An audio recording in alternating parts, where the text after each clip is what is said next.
الحمد لله رب العالمين والصلاة والسلام على رسوله الكريم أما بعد فأعوذ بالله من الشيطان الرجيم بسم الله الرحمن الرحيم وقل جاء الحق وزهق الباطل إن الباطل كان زهوقا صدق الله العظيم۔ واجب الاحترام سامعین، السلام علیکم ورحمۃ اللہ وبرکاتہ۔ آیت کریمہ کا ترجمہ یوں ہے: اے مصطفیٰ فرما دیجئے حق آ گیا اور باطل مٹ گیا، اور باطل کو آخر مٹنا ہی تھا۔ اس حوالے سے ہم غزوہ فتح مکہ کر رہے تھے، جس میں عہد شکنی کی قریش نے، مکہ کے کافروں نے بنو خزاعہ پر شب خون مارا، تو نبی مکرم صلی اللہ علیہ وآلہ وسلم نے پھر ایکشن لیا۔ تو اب قریش کی ندامت اور باہمی مشورے آج اس کا مطالعہ کریں گے۔ جب بنو خزاعہ، جس کا کل تذکرہ ہم نے کیا ہے، اس کے وفد نے بارگاہ رسالت میں اپنی داستان غم بیان کی، اپنی خونی داستان غم بیان کی، تو حضور علیہ السلام نے فرمایا تمہارا کیا خیال ہے کہ وہ کون لوگ ہیں جنہوں نے تمہارے ساتھ یہ زیادتی کی ہے؟ انہوں نے کہا بنی بکر۔ پھر حضور علیہ السلام نے فرمایا بنی بکر تو بہت بڑا قبیلہ ہے، ان میں سے کن لوگوں نے یہ ظلم و ستم تم پہ کیا ہے؟ انہوں نے عرض کی بنی نفاسہ نے، اور ان کی قیادت نوفل بن معاویہ وہ کر رہا تھا۔ حضور علیہ السلام نے فرمایا یہ بنی بکر کا ایک خاندان ہے، میں اہل مکہ کی طرف دریافت کرنا چاہتا ہوں، دریافت احوال کے لیے اپنا قاصد روانہ کرتا ہوں، جو ان کے سامنے تجویز پیش کرے گا، ان میں سے جس تجویز کو وہ چاہیں پسند کر لیں۔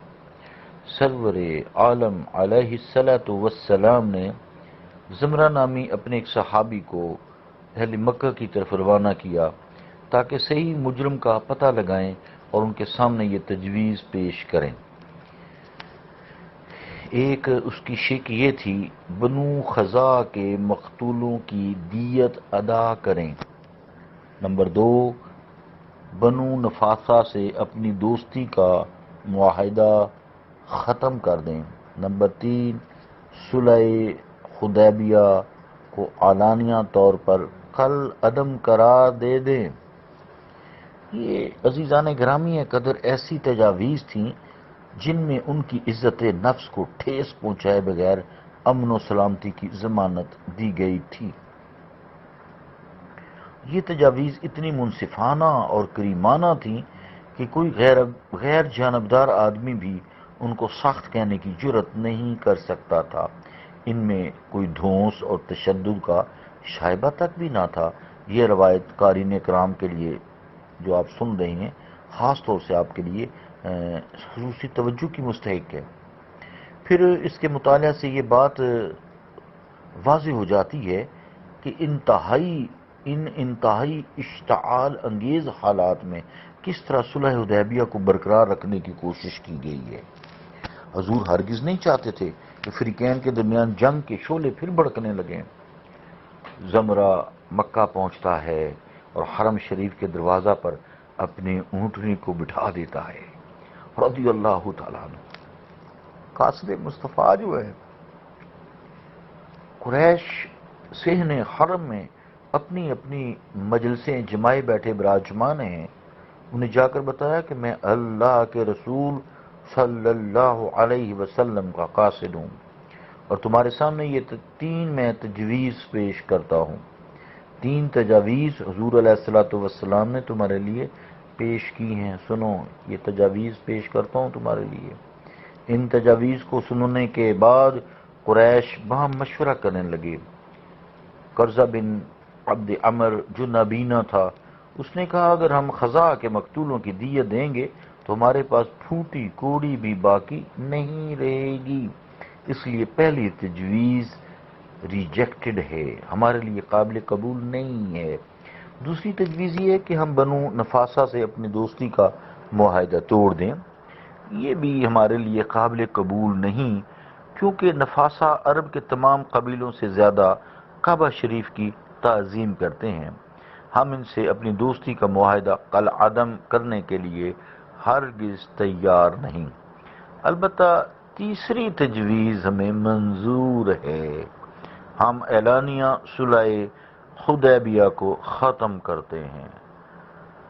استغفر اللہ، یعنی مصطفیٰ کریم سے صلح حدیبیہ وہ ختم کرنے کو، باقی اپنی نفس پرستی جاری ہے، کافر جو ٹھہرے۔ بہرحال ان کا فیصلہ سن کر حضرت زمرہ رضی اللہ تعالیٰ عنہ مدینہ طیبہ واپس آ گئے۔ زمرہ کے واپس آنے کے بعد اہل مکہ کی آنکھیں کھل گئیں اور اس کے خوفناک نتائج نے انہیں پریشان کر دیا۔ علامہ مقریزی رحمۃ اللہ علیہ لکھتے ہیں کہ حارث بن حشام اور چند دوسرے لوگ صفوان بن امیہ اور اس کے ساتھیوں کے پاس آئے، جنہوں نے بنو خزاعہ پر حملہ کرنے میں بنو بکر سے تعاون کیا تھا، اور انہیں آ کر ملامت کی۔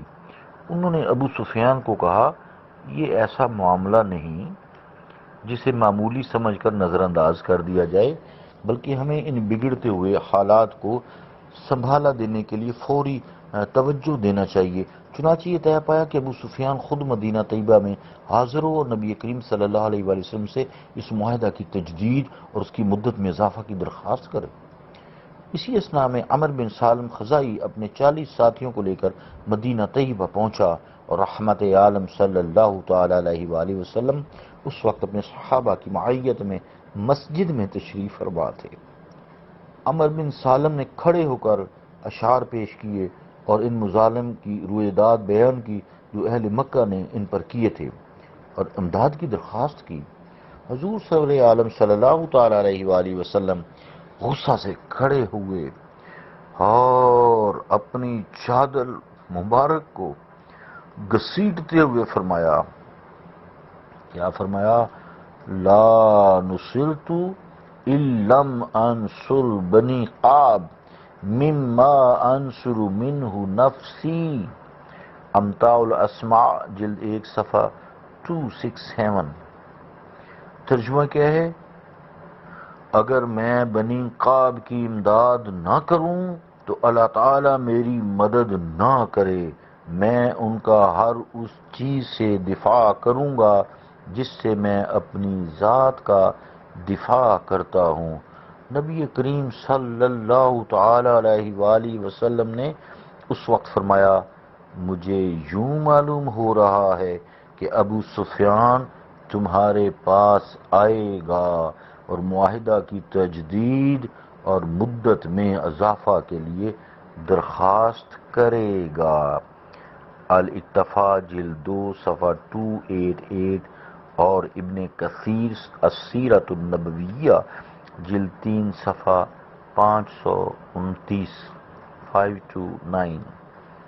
عزیزان گرامی، قدر کل انشاءاللہ تعالی ابو سفیان کی مدینہ طیبہ میں آمد کا تذکرہ کریں گے۔ صلی اللہ تعالی علی رسول خیر خلقہ محمد وعلی آلہ واصحابہ اجمعین برحمتک یا ارحم الراحمین۔